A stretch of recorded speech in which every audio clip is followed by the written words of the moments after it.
Өткен маусым шынымен де таңғаларлық болды. Пеп Гвардиола сәтсіздікке ұшырады. Ғажайып Интер ешқандай трофейге жете алмады. Манчестер Юнайтед пен Тоттенхэм ағылшын премьер-лигасынан қуыла жаздады. Ал Карло Анчелотти Килиан Мбаппенің трансферімен орталық қорғаушылардың жарақаттарына қарсы тұра алмады.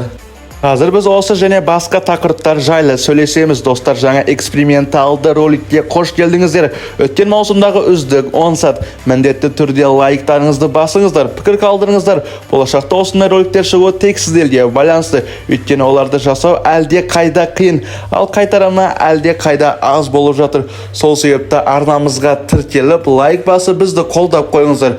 Ал біз болсақ видеомызды бастайық.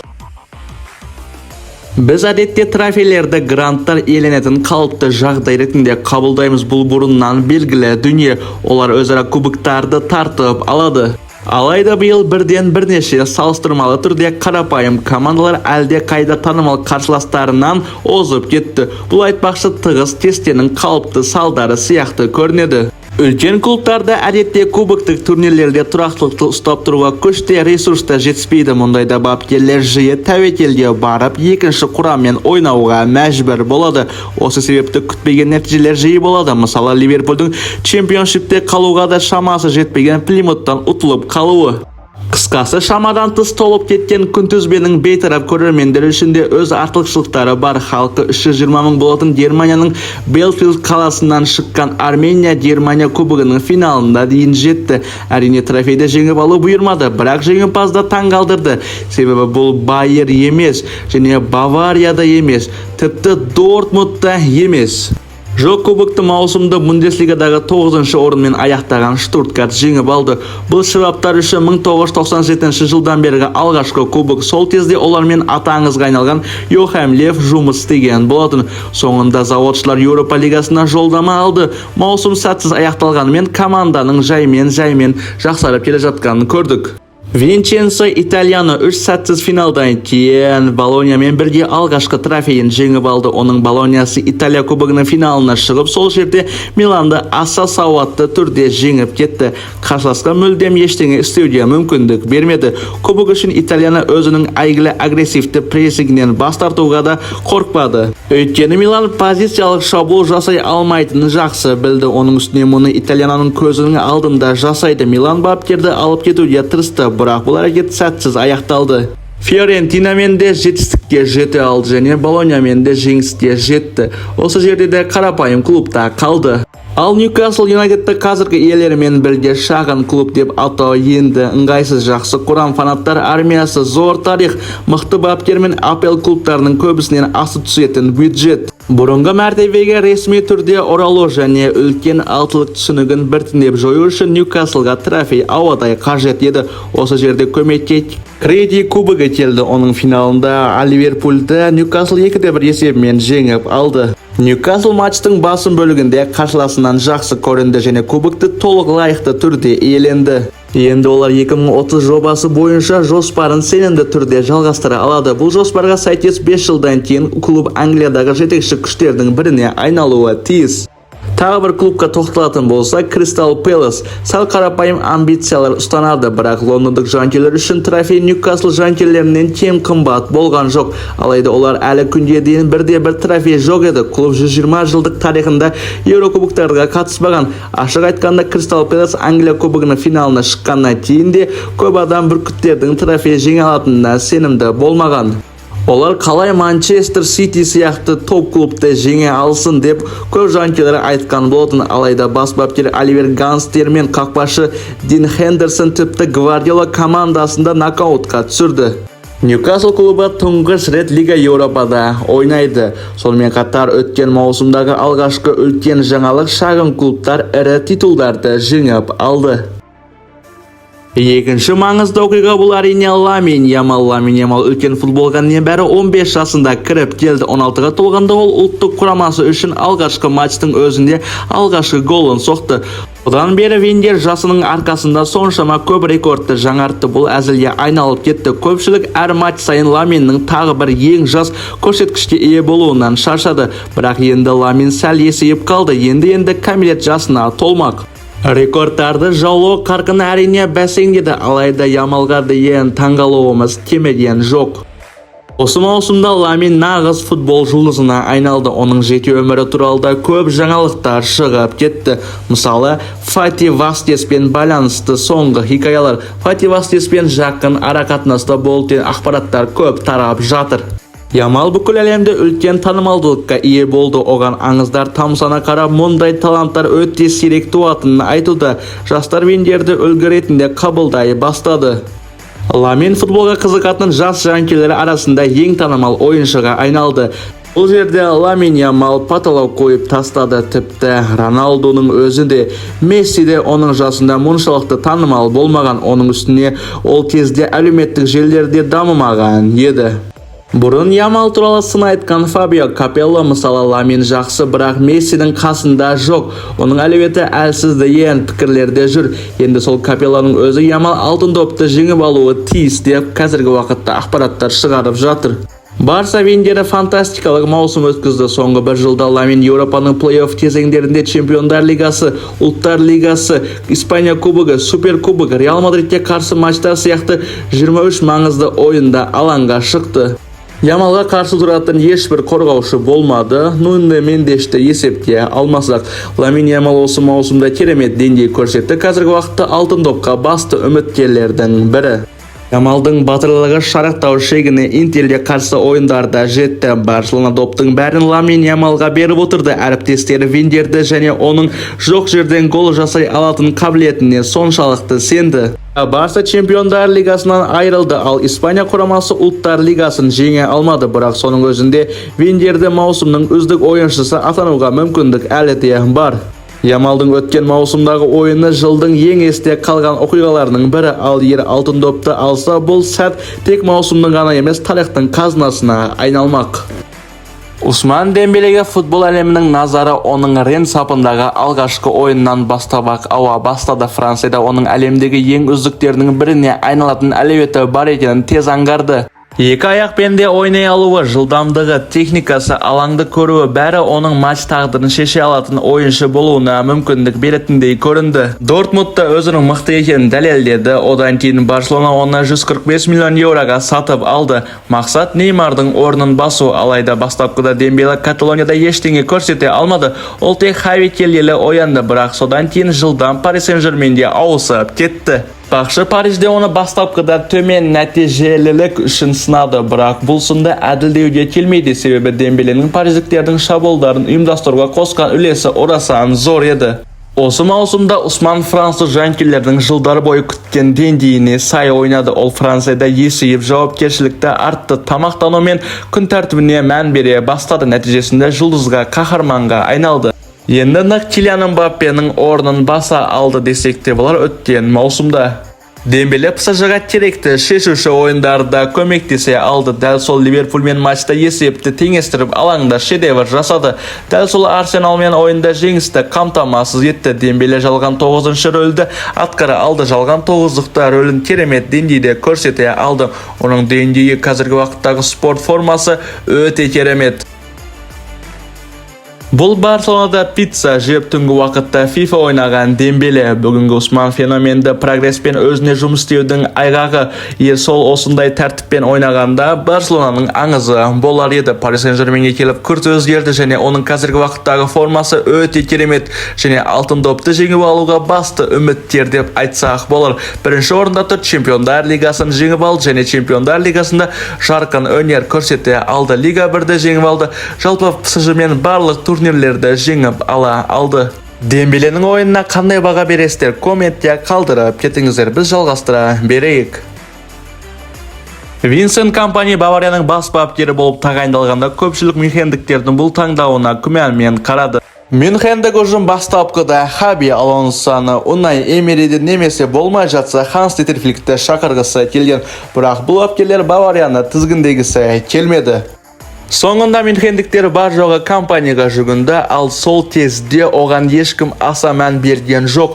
Өйткені ол Бернлимен АПЛдан ұшып кеткен болатын. Қандай жетістік бұл? Бір маусым бұрын Бернли командасын Премьер-лигаға шығарды. Бірақ сол жетістікті сақтау әлде қайда маңызды еді. Бернлидің экс-бапкері Шон Дейч бұл туралы өз ойын білдіре кетті. Мен құрамға шамамен 9 миллион фунт стерлинг жұмсадым. Бұл күлкілі сома. Біз 30 ұпаймен ағылшын премьер-лигасынан ұшып кеттік. Ал компания не істеді? Ол 127 миллион фунт жұмсады және 24 ұпай жинап ағылшын премьер-лигасынан ұшып кетті. Сол қызметте қалай барды, Баварияны қалай баптап жатыр деп өз ойын білдіре кетті. Көп бапкерлер үшін бұл әділетсіз болған сияқты. Компанияда енді достойный бапкерлер бар еді негізіне. Бірақ енді компанияда алып келді. Не үшін енді Бернлиді ұшырып жіберді. Сақтап қалған жоқ, бірақ енді рисковать етіп Бернлидің бас бапкерін командаға қосты. Чемпиондар лигасында Интерден ұшып кетті. Бұл Интер азулы Барселонадан жеңіп тастаған. Бұл жерде енді отмазка айтуға да болады. Байермен бәсекелес жүргізе алды және Бундеслиганы жеңіп алды. Алдыңғы маусымда Харри Кейн келген еді. Харри Кейн келіп Бавария Бундеслиганы жеңе алмайды, сенсация жасаған болатын. Ал келесі маусымда Байерді Хаби Алонсо баптамайды. Бұл енді мүмкіндік өзін жақсы көрсетуге Бундеслигада. Бундеслига енді қиындыққа соқпайды. Келесі маусымда Чемпиондар лигасына күш салуы керек Бавария клубы. Жаңа бапкер келе салып Чемпиондар лигасын жеңіп алмайды. 1-2 маусымдай мүмкіндік беру керек. Сонда ғана жетістікке жете алады. 2015 жылы Харри Кейнді бір маусымдық ойыншы деп атады. Не болды сонша? Бір рет чемпионатта 21 гол соқты екен деп тезе соқтық. Артық нәтиже болды. Тіпті ұзаққа бармай келесі маусымдақ нәтиже төмендейді деді жұртшылық. Бірақ келесі маусымда ағылшын шабуылшысы 25 гол соқты. Содан кейін бір маусымдық ойыншы деген ескі ертегіні айтып жүретіндер қалды. Бірақ ол 2 мәрте алтын бутса ұтқан соң бәрі үнсіз қалды. Кейін Тоттенхэмді арқалап жүрді. Бар қиындыққа қарамастан ол аяқтау шеберлігімен таңғалдырды, бірақ клубты трофейге жеткізе алмады. Оның табандылығы аптасына 5 күн жеке диетологпен жұмыс істеді және душкаларға түсіп барлық қолынан келгенін жасады. Харри Кейн былай дейді: Месси мен Роналдуға қараймын, олар барлық істе тұрақты. Сол себепті де олар осындай ғажайып деңгейде ойнайды. Өзіне титандай еңбек ету арқылы Кейн шынымен де керемет нәтижелерге жетті. Бұған қоса Харри уникалды форвардқа айналды. Ол классикалық снайпер секілді ойнай алады. Айпалаңның ішінде соңғы жылдардағы Роналдуға ұқсап, бірақ сол уақыттағы Кейн Нависте секретін трек шабуылшы бола алмады. Паспен де ойналады, өте керемет деңгей көрсетті. Қолдан келгеннің барлығын жасады. Чемпиондар лигасының финалына дейін жетті, бірақ сол жерде жеңіліп қалды. Тоттенхэм клубы ағылшын премьер-лигасында Харри Кейн бар кезде топ 10-дықтан түспейтін еді. Соның бәрі осы Харри Кейннің арқасы деп ойлаймыз. Харри Кейн қолынан келгеннің барлығын жасай алды, команданы алға сүйрейді. Ұлттық құрамада әлі ешқандай трофей жеңе алмады. Харри Кейннің арты ауыр деген сөз расымен де осы шындыққа жанаса бастады. Осылайша Кейн жыл сайын Тоттенхэм үшін тонна гол соғып жүрді, бірақ ешқандай трофей ұтпады. Ақыры Тоттенхэмде барынша берілген Харри Кейн шешім қабылдады. Жетер бітті. Ол Мюнхенде көшіп Баварияға келді. Өйткені бұл клубтар трофей үшін ең басты үміткерлердің бірі. Баварияда әр жыл сайын трофей жеңе аламын деген үмітпен Баварияның сапына қосылды. Бірақ Баварияға барған кезде қатарынан Бундеслиганы алып жүрген Бавария сол жылы Бундеслиганы ала алмай қалды. Сонда барлығы айтып кетті: Харри Кейннің қарғысы шынымен де рас екен деп.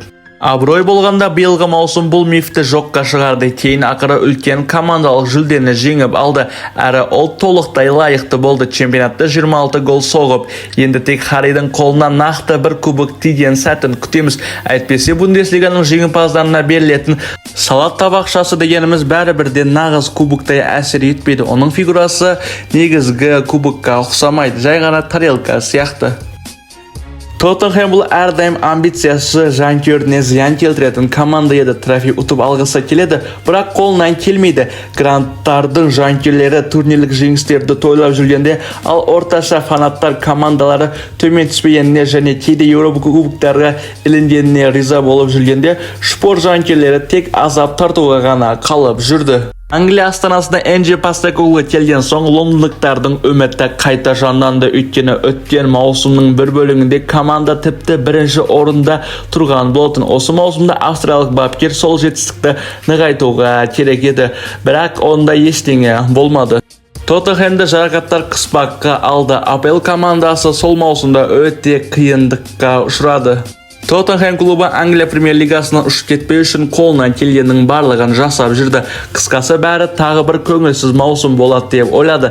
Тіпті Еуропа лигасының плей-оффқа дейін шықты. Ол жерде Манчестер Юнайтедпен кездеседі және Юнайтедтен жеңіліп қалады деген кезде Тоттенхэм клубы сенсация жасап Еуропа лигасын жеңіп алды. Еуропа лигасының финалы іш пыстырарлық ойын болды. Есеп 1-0 болды. Бір голдың өзі де ничайна кіріп кетті. Бәрібір Тоттенхэм сол 1-0 есепті ұстап тұрып чемпион бола алды.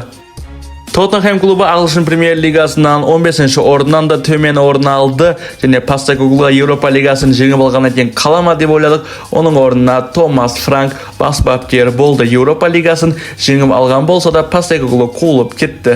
Даниэль Леви сонымен енді Постекоглумен қоштасты. Жаңа бапкермен Франк Томаспен жаңа жұмыстарды бастағысы келеді. Маусым басталар алдында А сериясында ешқандай чемпиондық интрига болған жоқ. Барлығы Скудеттаның иесі кім болатынын жақсы білді. Шын айтқанда Интерге қарсы тұра алатын ешкім болмады. Ювентус енді ғана Тиаго Моттаны тағайындады, ал мұндай жаттықтырушы бірден нәтиже бере алмады. Миланда Пауло Фонсеканы әкелді. Бұл да сол жағдайға ұқсас. Ал Атлантаға келетін болсақ, Атлантаға еш нәрсе жетіспейді, ойыншы жетіспейді, әйтеуірден жарақат. Ал Рома болса, олардың қолында да ештеңе келген жоқ, оларда нашар деңгей көрсете алды. Наполиді Антони Конте қабылдады. 2 жыл бұрынғы құрам жоқ, қазіргі құрам әлде қайда нашар болды.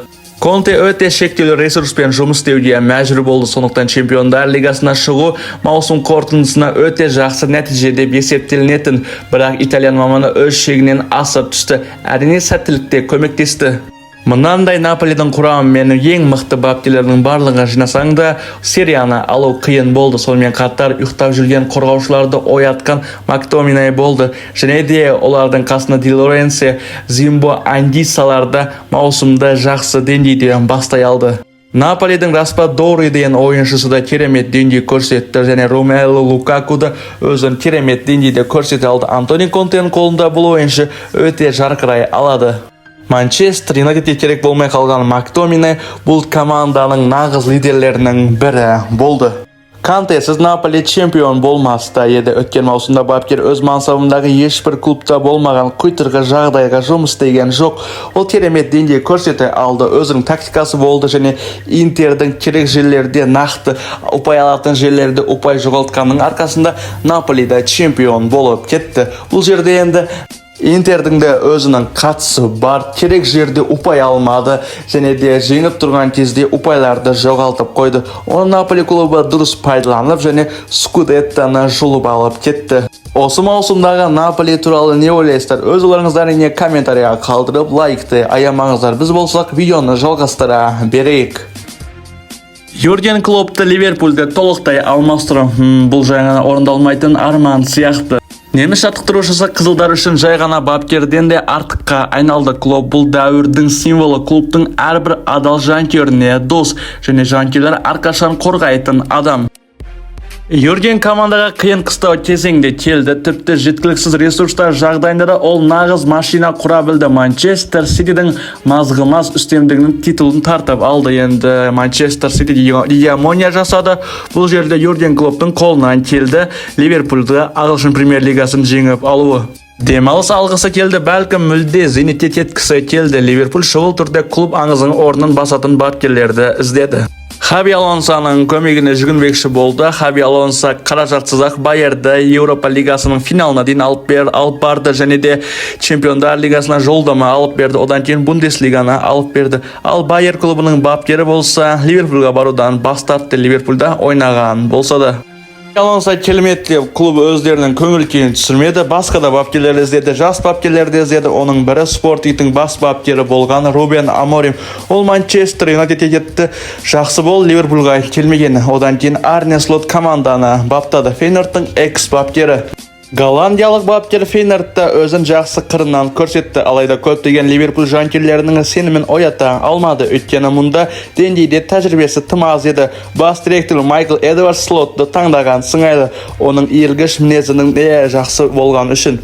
Мінезі жұмсақ бапкер болған соң Ливерпуль басшылығы осы бапкерді таңдады. Маусым басыларда ешкім Ливерпуль ағылшын премьер лигасын алады деп ойлаған жоқ. Букмекерлерде, сарапшыларда бұл тұрғыда қателесті. Ең жақсы деген олар мерсисайдтықтарды үздік төрттікке кіру деп алды. Және де енді чемпиондар лигасына келесі маусымда жолдама алса, бұл да үлкен жетістік деп осы бапкерді жақсы бағаламады. Арне Слот өзінің тәжірибесін көрсете алды. Ағылшын премьер лигасында және де Манчестер Сити осы маусымда жақсы деңгей көрсете алған жоқ.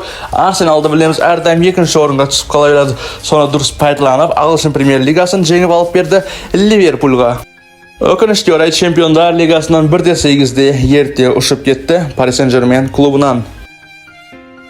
Джоан Лапорта өткен маусымның соңында Хавиді жанжалмен жұмыстан шығарды, ал бұған дейін оны командада қалуға үгіттеп жүрген еді. Бұл шешім қателік болып шықты. Әлі күнге дейін солай көрінеді. Барлық жағдайды ескерсек, клубтың шынайы ахуалын түсінетін бапкерді 2 сенімді маусымнан кейін орнынан алып тастау жақсы ма, қалай жалпы? Хавидің өзі айтқан болатын, Барселонада қаражат жоқ, бізге керекті ойыншыларды ала алмаймыз деген екен. Джоан Лапорта ашуланып қуып жіберді. Хавидің орнына Лапорта мен Дөкі Хансы Фликті тағайындады. Олар бұл шешімдеріне разы сияқты. Командада бұлай жақсы деңгей болмаған, әрине Луис Энрикенің дәуірінен кейін. Клуб требл жеңіп алды. Ла Лига, Испания кубогы және Король кубогы. Бұл орасан жетістік. Бірақ мәселе тек титулдарда емес. Флик футболда шіріп бара жатқан жүйеге нағыз революция жасады. Автоматизмдер, физикалық артықшылыққа құрылған ойын барысында тактикалар, еркіндік пен шығармашылық, міне осылар футболды жоғарылата бастады. Расында қазіргі TikTok ұрпағының назарын қалай аударасың? Егер матчтардың көп бөлігі ортаңғы алаңдарда, центрларда ойнап жүрсе, мысалға Арсеналда Жозе Мауриньоның Ромасы да осындай орталықпен жүре береді. Ал Барселона клубы болса тек қана қарымта шабуылдарға да шығады, тез шабуылдар ұйымдастырады. Оның бәрін ұйымдастырып жүрген әрине Ханс Дитер Флик. Флик қолынан келгеннің барлығын жасай алды. Өкінішке орай енді чемпиондар лигасын жеңе алмады. 1-2 финалда Интерден ұшып кетті. Себеп енді жас балдардың тәжірибесі жетіспеді деді. Енді немістердің арасында мықты бапкерлер бар. Осы мықты бапкерлердің арасына Юрген Клопп та кіреді. Юрген Клопптан кейінгі бапкер деп айталамыз немістердің арасында. Жалпы тактикасы да өте керемет. Қазіргі уақыттағы мықты бапкерлердің бірі Еуропадағы. Барсаның барлық позициясы жақсы бола білді. Бірақ өкінішке орай енді қорғаныс нашар болды. Қорғаныста бір жас ойыншы және бір кәрі ойыншы өнер көрсетті. Сол кезде ғана қорғаныста мәселе болмаса, команда өте керемет ойнады. Және де бір жақсы жерін айта кетейін, көп гол салады, және де бір жаман жері көп гол өткізіп алады. Ал Барселона жанкелері бар ма? Арнамызға тіркеліңіздер, лайкты аямаңыздар. Бұл енді біздің жаңа арнамыз. Негізгі арнамызды комментарияға қалдырып кететін боламыз. Оларда да күнделікті футбол ақпараттары шығып отырады. Достар, айтпақшы сіздерге сұрақ қоя кетейін. Осы маусымның алтын добын Барселонаның ойыншылары ала ма, әлде басқа клубтың ойыншылары ала ма? Өз ойларыңызды комментарияға қалдырыңыздар. Пари Сен-Жермен баяғыдан-ақ Лига 1-дің гегемонына айналып кетті. Чемпиондықты соншалықты үйреншікті жеңіп алады. Енді олардың қатарластарының бюджеті Пари Сен-Жерменнен 10 есе аз болды. Ал мүлде басқа мәселе бұл чемпиондар лигасы. Қанша жылдан бері катарлық шейхтардың арманы. Париждіктер бұл атаққа талай рет жақындады. Бірақ үнемі құр қол қалатын. Тухель мен Неймардың сиқыры көмектесе алмады. Месси, Неймар, Мбаппенің үштігі де көмектесе алған жоқ. Пари Сен-Жермен супер жұлдыздардан құтылды. Джайлуджи Донарума, Хвичи Кварацхелия, Усман Дембеле, Витинья және тағы да басқада ойыншыларды командаға қосып алды. PSG-ны қазіргі уақытта Усман Дембеле мен Витиньясыз ойнауды бұл елестете алмайтын да шығар. Жанкелер қазіргі уақытта енді басты екі ойыншының арқасында Пари Сен-Жермен чемпиондар лигасын жеңіп алды. Жаңа жылдан кейін Усман Дембеле ашыла бастады. Керемет ойын өрнегін көрсете алды. Ойлаңыздаршы, Paris Saint-Germain Чемпиондар Лигасының финалына шығады және жеңіске жетеді. Жай ғана жеңіске жетпейді. 5-0 есебімен жеңіп алады. Интерді бұл талқандап тастай алды. Одан алдында әрі қиын командаларды жеңіп жүрді. Мысалға Арсенал клубы. Арсенал клубын чухит еткен жоқ және де Ливерпульді де аяғаны жоқ. Ливерпульді де қиындықсыз жеңе алды. Paris Saint-Germain осы маусымдағы Чемпиондар Лигасын жеңіп алды. Енді достойны жеңіп алды. Топ 8-ге кіре алмады, қиындықпен шықты және де жеңіске жетті. Чемпиондар Лигасына топ 8-ге кіре алмаған команда да Чемпиондар Лигасын жеңіп алуына мүмкіндігі бар екенін Paris Saint-Germain клубы дәлелдеп тастады. Бұрындары айтатын Манчестер Сити мен Paris Saint-Germain шейхтардың қолына, бірақ ешқандай Чемпиондар Лигасын жеңе алмайды деп 2023 жылы Манчестер Сити Чемпиондар Лигасын жеңіп алды. Енді 2 жыл өтіп Чемпиондар Лигасын тағы бір шейхтің клубы Paris Saint-Germain жеңіп алды. Paris Saint-Germain өте мықты деңгей көрсетті, 1-8-дан бастап және де Чемпиондар Лигасын жеңіп алуға лайық деп айта аламыз. Өз ойларыңызды әрине комментария қалдыруға ұмытпаңыздар және қандай сенсациялар болды. Өз ойларыңызды да комментария қалдырып топ 10-ын шығарып қойыңыздар. Мен бәріне лайк басамын, бәрін оқып шығатын боламын. Сіздермен әдеттегідей бұл Goal Life арнасы, арнамызға тіркеліңіздер, лайк басуды ұмытпаңыздар. Сілтемедегі біздің негізгі арнамызға да тіркеліп қойыңыздар. Оларына да күнделікті футбол ақпараттары шығып отырады.